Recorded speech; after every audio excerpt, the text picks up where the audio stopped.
a small stone is thrown into the quiet waters of a secluded pond, it creates ripples that travel in ever-widening circles until eventually the entire shoreline feels their touch. As a teacher, you can be the catalyst that creates ripples of self-awareness in your students. Picture these ripples passing into and beyond the young people you teach, radiating outward through all society. The planet. The universe. In rural communities, teachers may be the most influential adults in the lives of their students.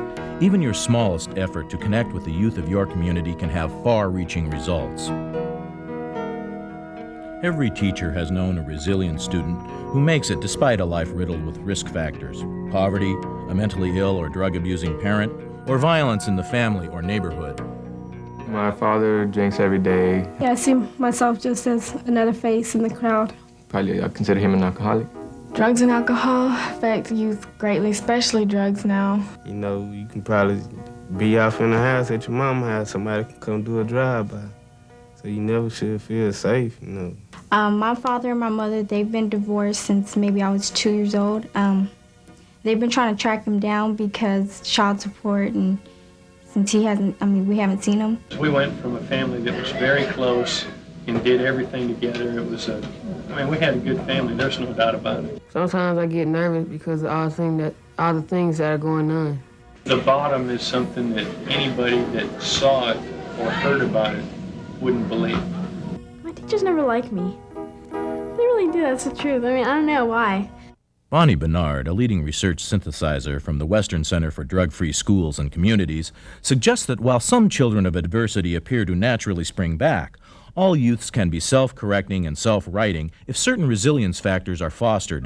Well, I'm real excited to talk about resiliency because I think it offers us, all of us that work with kids, a great sense of hope that every kid we work with, that we can make a difference in a kid's life. She taught me in the 5th and the 6th grade. Her name was Miss Evans. Miss Evans taught me and told me things that I didn't know about myself. She wasn't just teaching us, she was real into our life. What we've learned from research over the past, probably 10 years, is that even with kids that grow up with numerous risk factors in their lives, serious risk factors like being born into an alcoholic family, being born into poverty, being born in abusive families, most kids can make it. At least 50% of kids with these serious risk factors do make it and grow up and become adults who live well, who love well, play well, and expect well. I have a plan. I want to be a pilot. To finish college, finish university, go to doctor school. After that, go be a surgeon. I want to play in the symphony with my cello. Set your goals and your future, so, you'll have fun for the rest of your life. There are certain traits that have really helped kids negotiate adversity and become what we now describe as resilient. When we talk about resilience, what we're really talking about is the ability to rise above adversity, and it's really a term that describes what all of us really have inside is that kind of self-righting mechanism. Specific characteristics that describe kids that have made it, I've really put in kind of 4 major categories: social competence, problem-solving skills, a sense of autonomy, and a sense of a bright future.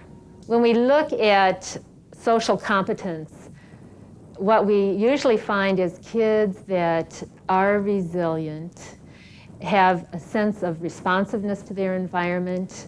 They are able to elicit positive responses from people around them. I have a principal that does.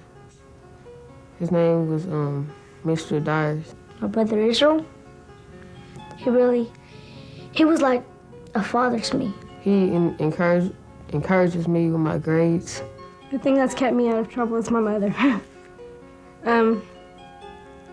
Not only her, but the activities I'm in school.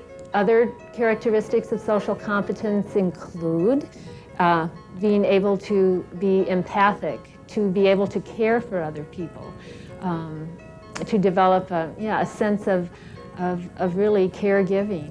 And what I plan to do is go back to my community and help the same way. I mean, help them, the young kids, the way I was helped.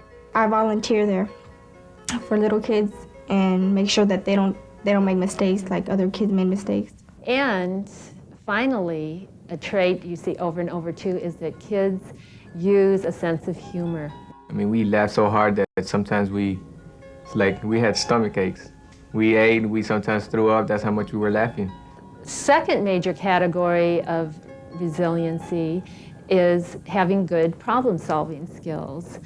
This means, once again, the ability to be flexible, to see alternatives to problems, to not get stuck and say the only way I can deal with this is to hit Johnny, but to be able to see that there are other ways to deal with conflict, to deal with adversity.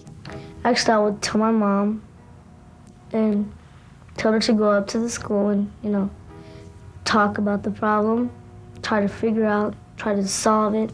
The quality of imagination in problem-solving skills, whether you do it just in your head as a kid trying to survive, say, an abusive family, or whether you actually express yourself imaginatively through art, through music, through writing.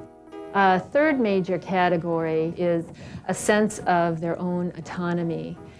And under this category, I put self-esteem, a sense of self-efficacy, the belief that you can make a difference in your environment. Just be independent and just to speak up for myself and stand up for myself.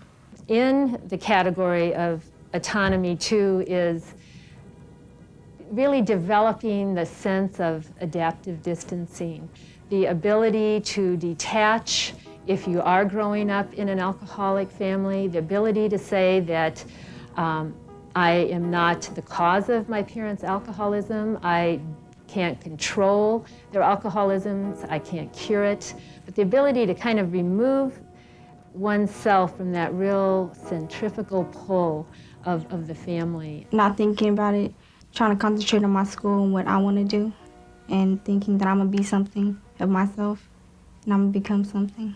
And a last category that I think is probably my favorite one to talk about because it's really so dependent on the kind of environments we create for kids, is that kids that are resilient have a sense of their own bright future. I just need to go for my dream and stick with it.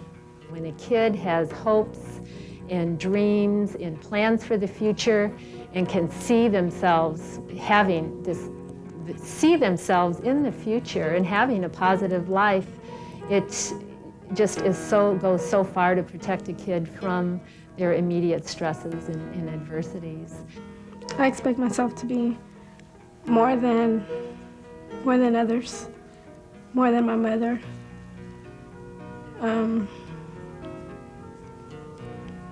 More than anyone in my family. In fact, in a lot of ways, I think the whole idea of hope and having hope for the future is really what it's all about. I hope that I can get through high school and college well, get good grades. And Hope should be important to everybody. I mean, because that should be something that keeps you going. You hope for something, I mean, go beyond the limits to achieve it. I hope that this world would really would just be calm, just be silence. No guns, no nothing. When you hope, you think that good things will happen, and sometimes they will come true. I have a dream and a wish for the future, but I don't know about hope. For my future, I hope that my life's better as I get older than it has been. Certainly for a lot of kids, this happens through having a sense of spiritual connectedness, whether it be through a religion, and certainly research has found it doesn't matter if you're Christian or Jewish or Muslim or Buddhist, whatever. An adult can have hope for us, but they fail, they make mistakes, but a higher power doesn't. Whether it is God or whoever you choose to believe in, they never fail. Everybody should have a spiritual life. What it really all adds up to is feeling that life has a sense of meaning, that there is a coherence in what happens, there is some predictability.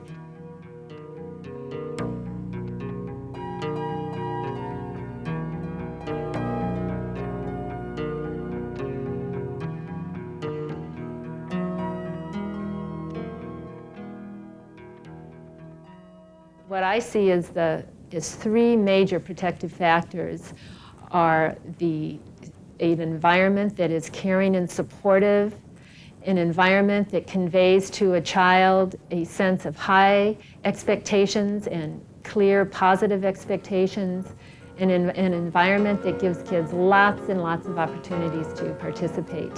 When we talk about caring, what we're really doing is creating, when kids know they're listened to, when they know they're believed, what we are doing is really creating a sense of belonging. One of them that was really important was my English teacher in 5th grade, Miss Stouffer. She was real important in my life. She was real nice, and she she's just always there for me. My teachers, they helped me in a lot of things, and I just like them. To care about the student means a lot, not just to teach them so they could get their paycheck. A second category of protection besides caring is having a sense of high expectations. Well, my teachers have high expectations for me. Just try to make the kid be the best that he can be in whatever. Okay, a last category of protective factors I call is opportunities for participation. And what this means is that we give kids ongoing and continual opportunities to be actively involved. Me and my friends hang out in the community. I feel safe in there. We have clubs, we do stuff together, and it just like makes me feel good when I'm with them. Stay home and rent a movie and just talk. So I have my fun that way. So what do you guys think we'll do about Nanny? Grandma had a suggestion. Who? You remember the girl that used to watch Rita's kids? Yeah. Yeah, someone? Yeah. At times I feel like I can make a big difference in where I live, but other times it gets so bad. Doesn't matter. I live in a nice neighborhood, and everybody sort of knows each other. One of these youth named Tito said, I think his words really summarize what all of resiliency is about, said that kids can walk around trouble if they've got somebody to walk with and somewhere to walk to. There is so little that is required in order to help kids, and you can make such an impact with just a small amount of effort.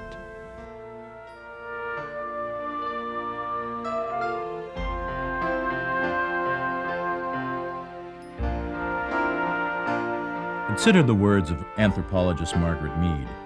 Never doubt that a group of thoughtful, committed people can change the world. Indeed, it's the only thing that ever has.